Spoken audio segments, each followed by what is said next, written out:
उनकी बस एक ही मांग थी, या तो तुम उनकी बेटी को डिवोर्स दो या फिर वो तुम्हें जान से मार देंगे। जैन की बात पर वो ठहाका लगाकर हंसा था। उसे हवेली वालों की उस बचपन जिद का मजाक उड़ाया गया था। उन्हें क्या लगा था, माहिर को मौत की धमकी देंगे? उनकी आंखों के सामने उनकी बेटी को लेकर नहीं आया तो मैं भी नवीन का बेटा नहीं। उसकी आंखों में जिद और जुनून साफ दिखाई दे रहा था। वे लोग अभी तक माहिर को जानते नहीं थे। इसी तरह ये सब बोल रहे थे, तुम अब क्या करने का इरादा रख रहे हो? जैन को उसके इरादे खतरनाक लग रहे थे। मैं तो अपनी पत्नी से मिलना चाहता हूँ, उसे देखना चाहता हूँ। उसकी बात पर उन दोनों ने आंखें फाड़े उसे देखा था, जैसे उसकी दिमागी हालत पर उन लोगों को शक हो। ये नामुमकिन है, इस वक्त अभी पहला मामला नहीं सुलझा तो फिर से ये सब करने? उस हवेली वालों के इंतकाम के आग को और ज़्यादा हवा दोगे?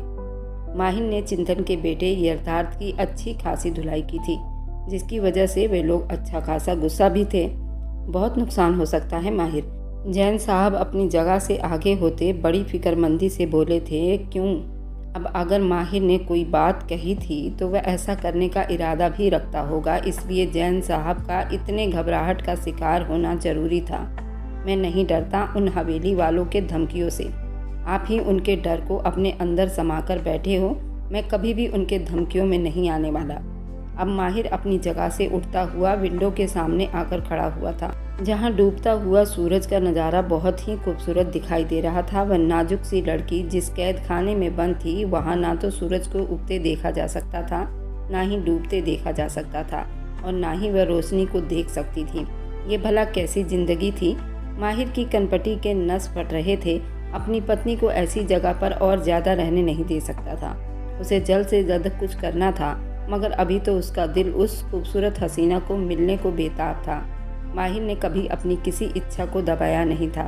उसे खुलकर जीने की आदत थी। तुम्हारे दिमाग में क्या चल रहा है? जैन साहब उठकर उसके करीब आते पूछ रहे थे। बस एक मिलन का इंतजाम करो, वह बहुत ही प्यारे अंदाज में बोले।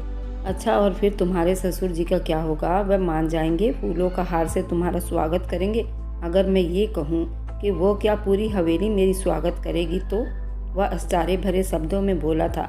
जैन ने अपने होंठ भींचे, उसे देखा। मेरा पैगाम भिजवा दो उस हवेली के लोगों के तरफ। मैं अपनी पत्नी से मिलना चाहता हूँ। ऐसे कैसे? मैं अपनी पत्नी से मुलाकात चाहता हूँ, ऐसे कैसे माहिर? जैन साहब को उसकी दिमागी हालत पर शक हो रहा था। अरे भाई साहब, पूरी बात तो सुन लो। उसकी आदतों को वो पूरा जानता था, फिर भी मुस्कुराते हुए उसकी अगली बात सुनकर तो जैन साहब का मुंह खुला का खुला ही रह गया था। उस हवेली में सीधा माहिर ने एक पैगाम भेजा था। वह अपनी पत्नी से मिलना चाहता है। माहिर की शादी बचपन में हो चुकी थी। अब दुश्मनी बहुत तगड़ी हो गई थी, जिसकी वजह से वो उस बच्ची का डिवोर्स करवाना चाहते थे। विराज साहब के खास आदमी ने उनके आने की खबर दी। अच्छा, और उसे लगता है कि हम उसे मिलने देंगे? चिंतन साहब ने अपनी बड़ी मूंछों को ताव दिया।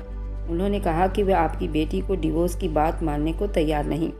अगर खुद उनकी पत्नी अपने मुंह से ये सब कह देगी तो वह ऐसा ही करेंगे जैसा वह चाहती है। क्या सच में? विराज साहब एकदम आगे होकर बैठे थे। अगर ऐसी बात है तो जल्दी मिलन की घड़ी रखवाओ, बल्कि कल ही उनके मिलन का बंदोबस्त करवाओ, विराज साहब ने बड़ी गुस्से भरे शब्दों में कहा था। जबकि वहाँ उनके आदमियों में माहिर का एक आदमी मौजूद था, जिसने जल्दी माहिर तक ये खबर पहुंचाई थी, और वह ठहाका लगाते हुए हंसा था। वह अकेला मिलने नहीं आ रहा था, वह भी साथ जा रहा था। मैंने तो सुना है कि विराज हवेली में औरतों को बहुत पर्दे में ही रखा जाता है, तो फिर ये सब क्या है? गाड़ियाँ जंगलों से होती हुई अंदर की तरफ बढ़ रही थी, जब जैन ने वहाँ आसपास काम करती औरतों को देखते ही बड़ी हैरानी में कहा था, यही तो डबल स्टैंडर्ड है इस हवेली के मर्दों के अंदर। वे पर्दा सिर्फ अपनी औरतों को करवाते हैं, और यहाँ काम करने वाली मजदूर नौकरानी को वह यूं ही लोगों के सामने भेज देते हैं। विनीत साहब ने गुस्से भरे शब्दों में जवाब दिया था, जबकि उनके साथ माहिर बिल्कुल चुप था। वह यहाँ आने से पहले यहाँ की बहुत सारी जानकारी ले चुका था। उनका कोई खास स्वागत नहीं किया गया था, जिसकी उन्हें अच्छे से उम्मीद पहले से ही थी। पाँव छूते ही, विराज साहब आपकी विनती है। अब जैन साहब आगे बढ़ते उन्हें बड़े आदर से प्रणाम किया था, जो बहुत घमंड के साथ अपनी कुर्सी पर विराजमान बैठे थे।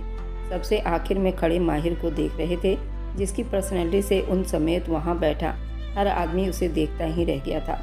यथार्थ भी वहीं मौजूद था। वो बड़ी मनहूसियत से अपना सर और पैर आगे पीछे कर रहा था, क्योंकि उसी की धुलाई उन लोगों ने की थी। जिसकी वजह से वह बहुत परेशान था। चलिए आ गए हैं तो बैठिए, उनके नमस्ते का जवाब देते उन्होंने बैठने का इशारा किया था, जबकि उनकी निगाहें माहिर पर टिकी हुई थीं। वह उनसे बात करेगा, मगर ऐसा कुछ नहीं हुआ था। वह उसके चेहरे पर छाया घमंड जैन साहब भी कहीं ज़्यादा था। हम यहाँ आपकी महफिल में बैठने नहीं आए हैं। जिस मकसद के लिए आए हैं वह ज़रा जल्दी पूरा कर दो। मैं अपनी पत्नी से मिलना चाहता हूँ। मैं वैसे आपको अपनी ही हवेली में इतना डरा हुआ देखकर बहुत परेशान हूँ। ये इतने सारे फौज बिठाने की ज़रूरत बिल्कुल भी नहीं थी। वहाँ भरे हुए हॉल को देखते हुए बोला था, जबकि उसकी पत्नी समेत वहाँ बैठे उस हवेली के सारे मर्द गुस्से से उबल पड़े थे, मगर उनमें से कोई कुछ नहीं बोल पाया था। जैन ने सबको सख्ती से मना कर रखा था। जैन उस आदमी का रोब और दबदबा देख कर ही डर जाते थे। उन्हें ये काम अब और ज़्यादा मुश्किल लगने लगा था। विराज साहब ने अपनी पोती का चुनाव क्यों किया था, उसका यही निडर पर अंदाज देखकर वे अच्छे से समझ चुके थे कि उस आदमी को हराना मुश्किल होने वाला था। मगर वह भी विराज साहब थे। अपने आगे आज तक किसी को जीतने नहीं दिया था। रुक्मणी, औरतों को बोलो कि स्नेहा को नीचे लाए। चिंतन साहब ने जानबूझकर उसका नाम नहीं लिया था। रुक्मणी देवी के जाने के कुछ देर के बाद ही जैन उसे अपने साथ आने का इशारा करते वहां से उठे थे। जैन और माहिर को वहीं पर रोक लिया गया था। माहिर को उस पल का बहुत बेसब्री से इंतजार था कि वह उस लड़की को देखे जो उसके नाम से जुड़ी बैठी थी, जिसके ऊपर सबसे ज़्यादा उसका ही अधिकार था और उसे ही सबसे ज़्यादा छुपाकर यहाँ रखा गया था। चिंतन साहब के साथ जैसे ही एक रूम में दाखिल हुआ, अंदर का मंजर देखकर उसका मूड एक पल में बिल्कुल बिगड़ कर रह गया था। फर्श से लेकर छत को छूता एक बड़ा सा पर्दा लगाया गया था। उसके पीछे कौन था उसका अंदाज़ा लगाना बहुत ही मुश्किल था। उसके दूसरी तरफ स्नेहा के साथ बैठी बबीता और सीमा देवी ने कमरे में बिखरती महक पर एक दूसरे की तरफ देखा था। कदमों की भारी चाप पर्दे के उस पार आकर रुकी थी। स्नेहा जो खुद को पत्थर किए बैठी थी, उस पल न जाने डर से वह भी कांप रही थी। उस पर्दे के पार आपकी पत्नी मौजूद है, आपको जो सवाल पूछना है आप पूछ सकते हैं। उसकी सवालिया निगाहों के जवाब में बबीता ने उसे जो बात कही थी, माहिर ने बड़ी अजीब सी निगाहों से उनकी तरफ देखा था। आपके विराज हवेली में औरतें अपने होने वाले पत्नी से भी पर्दा करती हैं क्या? उसकी गंभीर आवाज़ पर्दे के उस पार भी गूंज रही थी। ये पर्दा हटाइए, मैंने अपनी पत्नी से आमने सामने बैठकर बात करनी है। उसके गंभीर शब्द भरे अंदाज पर स्नेहा ने घबराकर बबीता और सीमा देवी की तरफ देखते उसका हाथ मजबूती से थाम लिया था। हम नहीं जाएंगे वहाँ। उसकी कांपती आवाज़ बहुत मध्यम हुई थी, मगर फिर भी पर्दे के बिल्कुल पास खड़े माहिर की मर्दानी आवाज़ से वह सुरक्षित नहीं रह पाई थी। ये आवाज़ इतनी प्यारी और लुभानी थी जो उसके अंदर समा गई थी। माहिर का दिल बेकाबू ही और ज़्यादा तड़पने लगा था। उसका दिल किया कि उसकी आवाज़ को सुने। आपको ऐसे ही बात करनी होगी। हमारी बेटी बहुत ही शर्मो हया वाली है। जब उन्हें आपके साथ रहना ही नहीं है तो वह आपके सामने क्यों आएगी? चिंतन साहब भी अपनी बात पर डटे खड़े थे। स्नेहा की ढारस बनी थी। उसने अपनी सफ़ेद खूबसूरत कामदार शॉल मजबूती के साथ अपने चेहरे के ऊपर गिरा लिया था। उसकी गुलाबी दूधिया हथेली डर से कांपने लगी थी। आप कैसे कह सकते हैं कि मैं रिश्ता ख़त्म करने का इरादा रखता हूँ? इस बात का फैसला अभी तक मैंने खुद भी नहीं किया। उसके बारे में आप कैसे जान सकती हैं? आपने मुझे यहाँ मजाक करने के लिए बुलाया है क्या? माहिर का शब्द एकदम से सख्त हुआ था। स्नेहा थरथर कांपने लगी थी। उसने बबीता का हाथ और ज़्यादा मजबूती से थाम लिया था, जो आंखों में गुस्सा का असर लिए बबीता की तरफ देख रही थी। वह भी अपने दामाद की झलक नहीं देख पाई थी, मगर जिस दिलेरी और निडर के साथ ये आदमी चिंतन साहब के आगे डटा खड़ा था, उन्हें बातें सुना रहा था, सीमा देवी को एक हौसला सा मिल गया था। ये आदमी इतनी जल्दी हारने वाला नहीं था। मुझे अपने पत्नी को आमने सामने देखकर उसका जवाब लेना है। क्या पता पर्दे के उस पार आप लोग उस पर कोई दबाव डाल रहे हों। चिंतन साहब से आज तक कभी किसी ने इस तरह हिम्मत नहीं की थी जिस तरह ये आदमी कर रहा था। उनका सब्र अब जवाब देने लगा था। ये आदमी उनके रौब में आने के बजाय उन पर रौब झाड़ रहा था। अच्छा, आपको लगता है मैं आप पर इतना भरोसा करता हूँ? मैं कैसे विश्वास कर लूँ कि पर्दे के उस पार बैठी लड़की मेरी पत्नी होगी? क्या पता वो मेरे साथ आना चाहती हो और आप किसी और के जरिए मना करवा रहे हो। पर्दे के उस पार बैठी लड़की मेरी पत्नी है, इस बात का विश्वास दिलवानी होगी, फिर मैं अपना फैसला देने से पहले कुछ सोच सकता हूँ। वह इस वक्त वाइट कपड़ों के साथ कंधों पर काला शॉल डाले खड़ा वह इन सब से डटकर बात कर रहा था। उसके नैन नक्श में छुपा गुरूर उन्हें एक आंख नहीं भाया था। पूछिए, आपको जो पूछना है। मुझे पूरा विश्वास है आपकी तसल्ली हो जाएगी। चिंतन साहब बहुत सब्र से बोले थे। अंदर बैठी औरत भी अपनी जगह हैरानी रहे बिना रह नहीं सकी थी। ऐसा कौन सा पावरफुल आदमी था जिसके आगे चिंतन साहब भी बेबस हुए पड़े थे।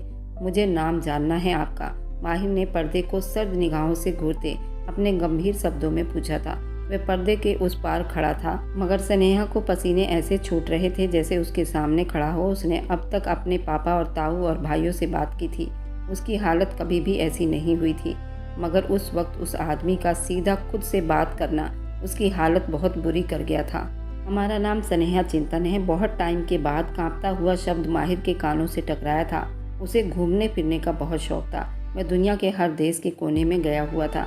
इतनी हसीन आवाज़ उसने आज तक कभी किसी की नहीं सुनी थी। उस लड़की को देखने की इच्छा अब और ज़्यादा बढ़ गई थी। नहीं, आप गलत कह रही हैं। लगता है आपको ठीक नाम नहीं बताया गया था। उसकी बात पर स्नेहा ने घबराकर सीमा देवी की तरफ देखा था। इसका नाम स्नेहा ही है। चिंतन साहब अपनी मुट्ठियाँ भींचे उसे घूर कर रह गए थे। बहुत प्यारा नाम है, बहुत पसंद आया है मुझे, मगर गलती आपकी है। आपको उन्हें बताना चाहिए था कि उनका पूरा नाम स्नेहा माहिर होना चाहिए।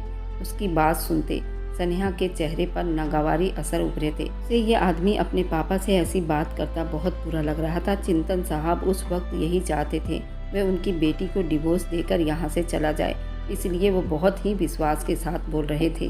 वरना उस लड़के की अकड़ देखकर उनका दिल तो चाह रहा था अभी उसे हवेली से निकाल दे और दोबारा कभी अपनी बेटी का नाम भी उसकी जुबान पर न आने दे। वह बहुत ही हिम्मत के साथ सोफे पर बैठ चुका था। इस पर चिंतन साहब की बेइज्जती दिखाई दे रही थी। उनके होते हुए आज तक कभी किसी ने ऐसी हिम्मत नहीं की थी। उनके बैठने के बाद ही सब बैठा करते थे, अभी कोई भी नहीं बैठा था।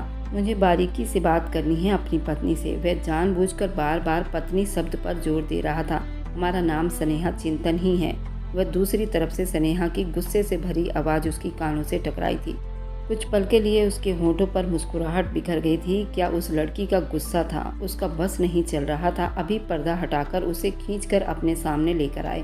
जिसकी आवाज़ इतनी क्यूट थी, वह खुद देखने में कितनी प्यारी होगी। माहिर पहले अपने घमंड और गुरूर के लिए ऐसे ही जबरदस्ती करने पर छोड़ देने के मूड में तो नहीं था, और साथ अपने अंकल से किया वादा उसे पूरी तरह से रोके हुए था। मगर अब उस लड़की की आवाज़ सुनकर जैसे इच्छा ही बदल गई थी। जी, जब तक आप इस हवेली में हैं तब तक, क्योंकि उसके बाद तो आपको माहिर की माला ही जापनी होगी।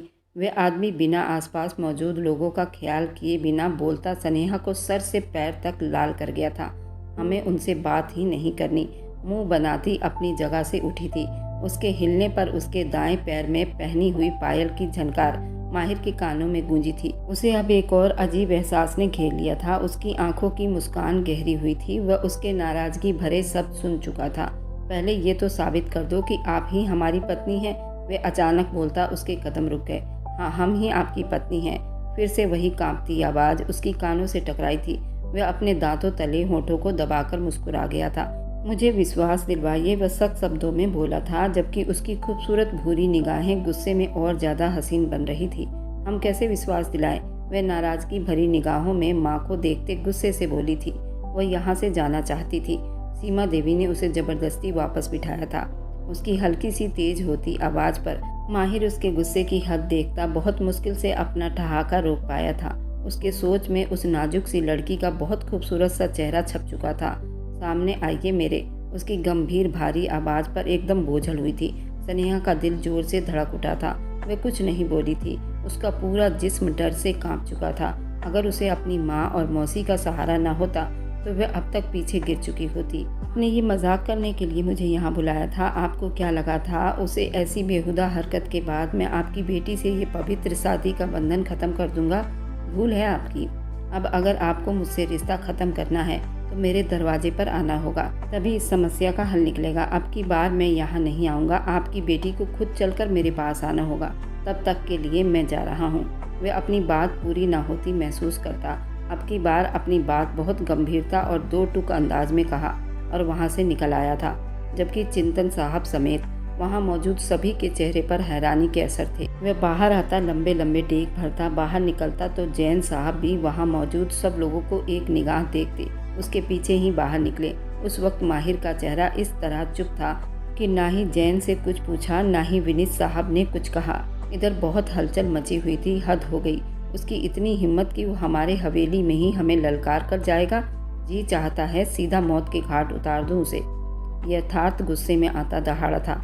सब्र रखो मेरी जान, एक बार ये रिश्ता ख़त्म हो जाए फिर बताएंगे। वह जिस घमंड और गुरूर के साथ यहाँ से गया है, ऐसे ही उससे अपनी बेटी का रिश्ता ख़त्म ना किया तो मेरा नाम भी चिंतन नहीं। अब उसके दिमाग में क्या चल रहा था ये कोई नहीं जानता था। वे हद से ज़्यादा दिमाग पर भरोसा रखते थे और अब फिर से किसी चाल के लिए प्लानिंग करने लगे थे। जबकि सीमा देवी और रुक्मणी देवी और बबीता ये तीनों चिंतन की पत्नी थी और ये भी बड़ी अफसोस में दिखाई दे रही थी। चिंतन साहब ने 3-3 शादियाँ की थी, लेकिन औलाद 2 औरतों के हिस्से में आई थी। सीमा देवी की बेटी स्नेहा थी और रुक्मणी देवी का बेटा यथार्थ था। उसी की उन लोगों ने काफ़ी हद तक धुलाई कर दी थी, जिसकी वजह से मामला और बिगड़ गया था। अब ये औरतें सिर्फ बस अफसोस से सर झटक कर रह गई थी। वह इस हवेली की एक इकलौती बेटी थी और सब मिलकर उसको अपने अपने मकसद के लिए इस्तेमाल कर रहे थे और वह बिना उस हवेली के मर्दों की साजिश दिमागी को समझने के बजाय उनके हाथों की कठपुतली बनती जा रही थी। जो उसके पिता और सौतेले भाई कहते वह उसे ही आखिरी शब्द मान लेती। वह दिल जान से भरोसा करती, जो सीमा देवी को सख्त गुस्सा दिलाता था। इधर माहिर के फैमिली में सभी परेशान बैठे थे, क्योंकि उसने साफ शब्दों में सबको बता दिया था कि वो मर जाएगा या मार देगा। स्नेहा का वो कभी नहीं छोड़ सकता, चाहे वह उनके खून की नदियाँ ही क्यों ना बहानी पड़ जाए। पर सब जानते थे कि चिंतन साहब किसी भी हाल में अपनी बेटी को उस परिवार में नहीं आने देंगे। जो रिश्ता 10 साल पहले स्नेहा के दादा ने और उसकी दादी ने जोड़ा था, जो इन दोनों परिवारों के दुश्मनी को ख़त्म करने के लिए किया गया था, आज वह फिर से दुश्मनी और नफरत की भेंट चढ़ रहे थे, जिसे अब आखिरी बात माहिर ख़त्म करने वाला था। और फिर उस माहिर की बात मान ली गई थी। चिंतन साहब अपनी बेटी को अकेले ही माहिर के पास भेज चुके थे। सीमा देवी ने उन्हें किस तरह राजी किया जानने के लिए ये सिर्फ वही जानती थी। गाड़ी फार्म हाउस के बाहर आकर रुकी थी।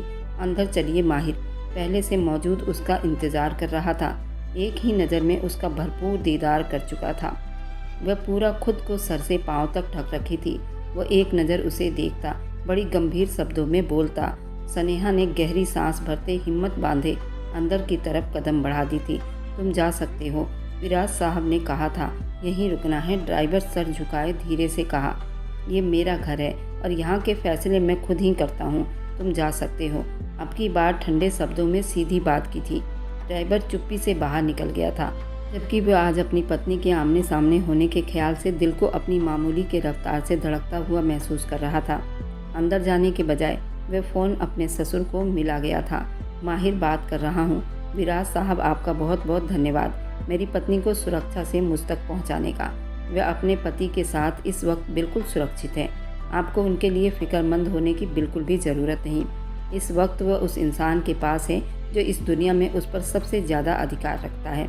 इसलिए कोई भी फालतू की बात सोचने और करने की ज़रूरत नहीं। आपको कहा था ना, तुम माहिर अपने वादों के बहुत पक्के हो, फिर कैसे मैं अपने दादा ससुर से किया वादा तोड़ देता। वीर दादा ने बहुत भरोसा करके इतनी बड़ी जिम्मेदारी मुझ पर थोपी थी।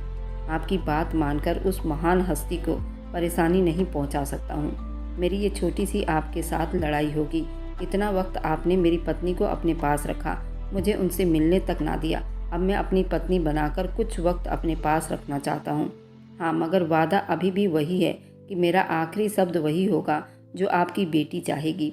माहिर उन्हें कुछ भी बोलने का मौका दिए बिना उन पर बिजली गिरा गया था। उसका सब पत्नी पर जोर देता। चिंतन साहब के आगे उसकी बात का मतलब अच्छी तरह बता चुका था। इससे पहले कि चिंतन साहब अपनी बात कह पाते, वह कॉल कट कर गया था। उसने जो भी किया था, इस सब का पता किसी को नहीं था। वह इतने वक्त से चुप बैठा था क्योंकि उसके पापा ने इस मामले को अपने तरीके से हैंडल करने के लिए रोक रखा था। लेकिन ये बात उसे इस हवेली में आकर समझ में आ गई थी। वे लोग उसके परिवार वालों की शराफत और नरमी का नाजायज फायदा उठा रहे थे। अब तक वे लोग प्लानिंग करते आए थे। उसने आज पहली बार अपना दाव खेला था और उन सब के चारों कोने चित कर गया था। इधर बहुत हलचल मची हुई थी। अंदर आया तो वह अपना मुंह दूसरी तरफ करे बैठी थी। स्नेहा, मैं तुम्हारा पति हूँ, मेरी तरफ देखिए। उसे बोलता उसके दिल की धड़कनों को बढ़ा गया था। अपनी जगह एकदम खड़ी, वो हिलने के काबिल न रही। कुछ पल चुप्पी में बीती थी। क्या आप अपना मुंह मेरी तरफ करेंगी? मैं आपको देखना चाहता हूँ। वो बहुत प्यार से उससे बोल रहा था। उसकी वही गंभीर आवाज़ से स्नेहा की हथेलियाँ भीग गई थी। उसका शब्द आज उस दिन से ज़्यादा नरम होने वाला था। मैं यहाँ आपके कहने पर आई हूँ। आप मुझे इस रिश्ते से छुटकारा दो ताकि मैं यहाँ से जा सकूँ। अभी तक इस बात से ही बेखबर थी उसके साथ क्या हो चुका है। उस लड़की की उस मासूमियत पर माहिर के होंठ बेकाबू ही मुस्कुराए थे।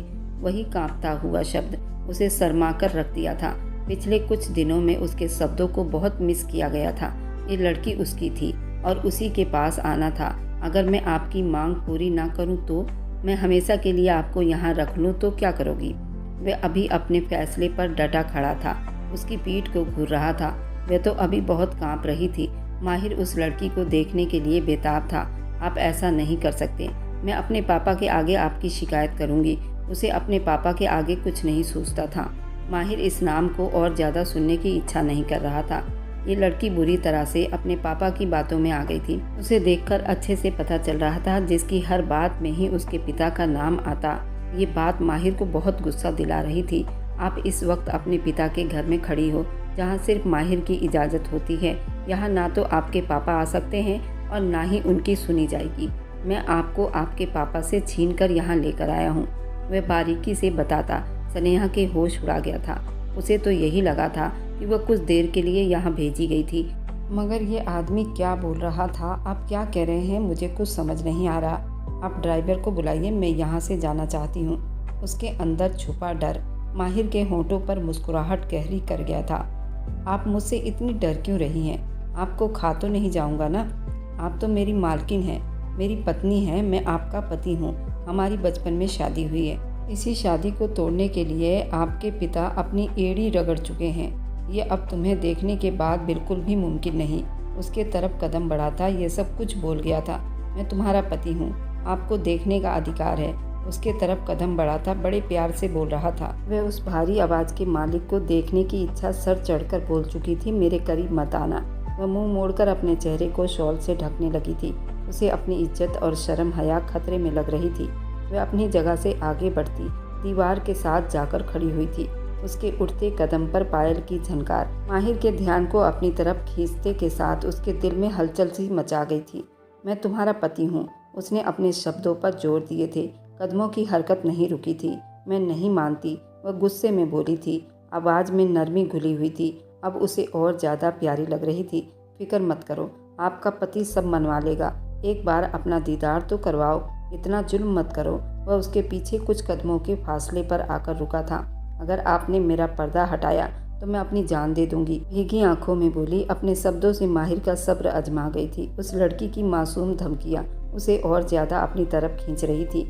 उसे देखकर मजाक लग रहा था। वह इतनी जल्दी उसके आगे अपने आप को नहीं सौंपने वाली थी। मगर सामने भी माहिर था। आज तक हर जगह अपनी पहचान बना चुका था, अपनी बातें मनवा चुका था। यहाँ कैसे पीछे रह जाता? सुना है तुम धर्म को बहुत फॉलो करती हो और देवी देवताओं को मानती हो, पर तुम्हें ये नहीं पता तुम्हारे पति के अधिकार क्या हैं, पति से कैसे बात की जाती है। ये सब बात करता अब उसका सब्र जवाब दे रहा था। वह और ज़्यादा आगे होता। उसकी खुशबू स्नेहा के आसपास पूरी तरह फैल चुकी थी। स्नेहा को उसकी ये महकती खुशबू भी महसूस करना पापी सा लग रहा था। इतनी देर तक नाक बंद करने से अब उसकी सांस फूलने लगी थी। वह सर से पैर तक खुद को इस तरह से ढके हुए थी। उसके जिस्म का अंदाज़ा लगाना बड़ा मुश्किल था। उसने हाथ बढ़ाया था। एक झटके से उसका मुंह अपनी तरफ मोड़ गया। उसकी पकड़ इतनी जोर की थी, स्नेहा के हाथ से उसके शॉल का पल्लू फिसल कर नीचे गिरा था। उसकी दूधिया गुलाबी हथेली माहिर के नज़रों में आ चुकी थी, मगर चेहरे को उसने अब तक अपने दुपट्टे से ढका हुआ था। वह पूरी तरह से एक गेरुआ रंग के सूट पहनी हुई थी, जो देखकर माहिर की आंखों में प्यार उभरा था। गेरुआ कलर उसका फेवरेट कलर था, मगर ये भी जानता था ये लड़की कलर जानबूझकर पहन कर आई थी। उसकी सादगी भी उस पर गजब ढा रही थी। अच्छा ही था वह कोई श्रृंगार करके नहीं आई थी, वरना माहिर अपने दिल को कैसे संभाल पाता। प्लीज़ छोड़िए मुझे वापस जाना है। अब वो घबराई थी, सामने वाले आदमी के इरादों से डर रही थी। चली जाओ वापस, मुझे कोई फ़र्क नहीं पड़ता, पर मेरा अधिकार मुझे देकर जाओ। वह अब भी जरा सा 2 कदम उसकी तरफ बढ़ता कि कमर पर हाथ डाले उसे अपनी तरफ खींच गया था। नरम गुदगुदा कमर पर हाथ रखते माहिर का अपना दिल 120 की रफ्तार से धड़क रहा था, जबकि स्नेहा का तो सांस ही गले में अटक गया था। ऐसा कुछ यह आदमी करेगा, उसे अंदाज़ा भी तो नहीं था। अभी कुछ कहती कि माहिर ने उसे एक बाजू से जोर से भींचे अपने सीने से लगाते ज़मीन से ऊपर उठा लिया था। स्नेहा का दिल धक से रह गया। पहले ही मुलाकात, वह भी इतनी जहर वाली। वह तो सुन ही पड़ गई थी। तो उसके खूबसूरत मनमोहिनी चेहरे में खो सा गया था। वह बहुत ज़्यादा खूबसूरत थी, उसकी सोच से भी ज़्यादा। माहिर ने उसके जिस्म अपने धड़कनों में महसूस किया तो होश हवास खोने लगा था। अगले ही पल वह उसके खुद से लगाए बिस्तर पर आता, बहुत सावधानी से और नरमी से बिस्तर पर लिटाता, उस पर जरा सा झुक गया। वह बिदकी थी, क्या कर रहे हैं आप? प्लीज़ दूर हटिए। ये किस तरह मुझे अपने पापों में शामिल कर रहे हो? पागल हो गई हो क्या? मैं तुम्हारा पति हूँ और तुम मेरी पत्नी हो और हम दोनों की शादी हो चुकी है, तो इसमें पाप करने वाली कौन सी बात है? सबसे ज़्यादा अधिकार मेरा आप पर है। तुम क्या, कोई भी मुझसे आपको छीन नहीं सकता। वह कहते हुए उसकी शॉल बहुत आराम से निकालता एक तरफ रख दिया। स्नेहा ने बहुत हिम्मत करते उसके सीने पर हाथ रखे उसे दूर हटाना चाहा। वह अपने एक हाथ से उसकी दोनों कलाइयों को पकड़े तकिया के ऊपर गिरा गया। धीरे से उसके माथे पर अपना होंठ रखे एक अजीब सी हालत पैदा हुई थी। स्नेहा के दिल में एकदम से हलचल मची थी, क्योंकि सामने वाला आदमी भी गजब था, जिस पर नजरें हटाना बड़ा मुश्किल था। उसका दिल भी उस पर बेईमान हो रहा था, लेकिन वह अपने परिवार वालों के दबाव में आकर उससे ये सब नाटक कर रही थी। अब आंखें नीचे उस पल को अपने दिल में इतना महसूस करती, सर से पांव तक कांप उठी थी। उसके गाल पर अपने होंठ रखता माहिर का दिल और ज़्यादा उसे उस्काने लगा। वह आंखें नीचे उसके चेहरे पर अपना प्यार बिखेरता चला गया। दोनों की सांसें गहरी हुई थी। माहिर के खून ने जोश मारा था। अगले ही पल वह अपनी शर्ट उतारता उस पर फिर से झुका था। उसका मजबूत जिस्म, कसरती बॉडी को देखकर स्नेहा तो थूक निकलती शर्मा चुकी थी, जबकि वह अगले ही पल उसके होठों को अपनी पकड़ में लेता उनको दीवानों की तरह चूमने लगा था। माहिर उसके हुस्न के आगे आज बिल्कुल ढेर हो गया था। आज वह उसे अपना बनाने वाला था, ताकि वह उस डिवोर्स जैसी शब्द को दोबारा अपने जुबान पर न लाए। वह उस पर मोहब्बत से बरसता, उसे हर पर्दे से आज़ाद कर चुका था। उसे उस हालत में करता। लाइट डिम कर गया। वह हिचकियों से रो दी, ऐसे मत करो प्लीज़ माहिर, प्लीज़। वह उसका चेहरा मुट्ठियों में भरते उसके होंठों पर छोटी छोटी किस करता बेबसी से बोला था। उसके जज्बात ने उसे बुरी तरह से बेचैन कर दिया था, पर वह उस लड़की को तकलीफ भी नहीं पहुंचाना चाहता था। मेरे साथ ज़बरदस्ती ये सब कर रहे हैं। वह रो दी हिचकियों से। वह बोला था, कौन सी ज़बरदस्ती? इतने प्यार से तो प्यार कर रहा हूँ। ज़बरदस्ती तो गुस्से में होती है। मैं तो गुस्से में नहीं हूँ। मैं तो आपको देखकर आपके इश्क में पड़ गया हूँ। वह उसे धीरे धीरे अपनी बातों से रिलैक्स करता। वह उसे अपना महसूस करवाता। उसे रोंगटे खड़े कर रहा था। जो डर है, वह उसके कंधे पर हाथ धरे बोल पड़ी। वह अपनी बात पूरी न कर पाई। माहिर ने कहा, तुम अपने सारे डर मुझे दे दो स्नेहा। तुम्हें डरने की ज़रूरत नहीं है। मैं तुम्हारा पति हूँ और तुम्हें सर से पैर तक बिना कपड़ों का देख सकता हूँ। वह धीरे से चूमता, उसका पैर से सर तक उसे चूमता। उसकी आत्मा की गहराइयों में शामिल हो चुका था। उसे अब सिसकने पर मजबूर कर दिया था। उसने बहुत कोशिश की वह उसे तकलीफ ना दे, लेकिन उसके आंसू टूटकर बरस रहे थे। वह माहिर की सोच से भी ज़्यादा नाजुक निकली थी। उसके सीने पर मुक्के बरसाते अब बराबर रो रही थी। रिलैक्स स्नेहा। वह फिर से उसकी पूरी बॉडी को चूमने लगा था और वह उससे आनाकानी करती माहिर को और ज़्यादा जुनून में ले जा रहा था। आज तो वो पीछे हटने वाला था ही नहीं। अपना सारा जुनून उस नाजुक जान पर निकालने लगा था। आने वाले वक्त से बेखबर उस वक्त अपनी जान से प्यारी पत्नी के साथ सब कुछ कर गया था। उसे एक पल भी सांस ना लेने दिया था। उसके सिसकियों को दबाता, जोर से उसे चीखने पर मजबूर कर गया था। अब पूरा बिस्तर लाल हो चुका था, लेकिन वह तो अपनी महबूबा पत्नी को देखते मदहोश हो चुका था। उन पलों को जी रहा था। वह स्नेहा को पूरा अपना बना चुका था। स्नेहा उसके हर अंदाज पर गहरी सांस भरते रह गई थी। उसने सच में उसे बहुत प्यार और जुनून से समेटा था, लेकिन फिर भी स्नेहा को ये बहुत दर्द दे गया था। पहला प्यार था जो उसे अपने पति से मिला था, जिससे बहुत मोहब्बत और प्यार से अपनी संबंध जोड़ गया था। अब देखना ये था कि ये रिश्ता किस हद तक निभा पाती है। इसके आगे की कहानी बहुत दिलचस्प रहने वाली है। क्या स्नेहा के पिता ये सब स्वीकार कर पाएंगे? आखिर इन दोनों के बीच में ऐसी कौन सी बात हुई थी जो स्नेहा को बड़ी आराम से उसके घर में भेज दिया गया था? क्या स्नेहा वापस लौटेगी या फिर अपने पति को स्वीकार कर इसी घर में रहेगी? इसका पूरा भाग देखने के लिए आप इसके कैप्शन में जा सकते हैं। वहां से आप पूरी वीडियो देख सकते हैं। और मेरी वीडियो आप लोग जहां कहीं से भी देखते हैं, कमेंट में अपने शहर और राज्य का नाम ज़रूर बताएं। मुझे आप लोगों के कमेंट पढ़ने में बहुत आनंद आता है और उन सभी का मैं बहुत बहुत धन्यवाद करना चाहती हूँ जो लोग मेरी वीडियो को देखते हैं, लाइक करते हैं और शेयर करते हैं। अगर आपको आज की कहानी पसंद आई है तो वीडियो को ज़रूर लाइक कीजिएगा और अपने दोस्तों के साथ शेयर भी कीजिएगा। और हाँ, अगर आपने अभी तक हमारे चैनल को सब्सक्राइब नहीं किया है तो ज़रूर सब्सक्राइब कर लें। मिलते हैं हम अपनी कल की एक और नई दिलचस्प कहानी के साथ। मुझ पर सदा अपना प्यार और स्नेह बनाए रखें। सभी को मेरा प्यार भरा नमस्कार दोस्तों। खुश रहें, स्वस्थ रहें, मस्त रहें।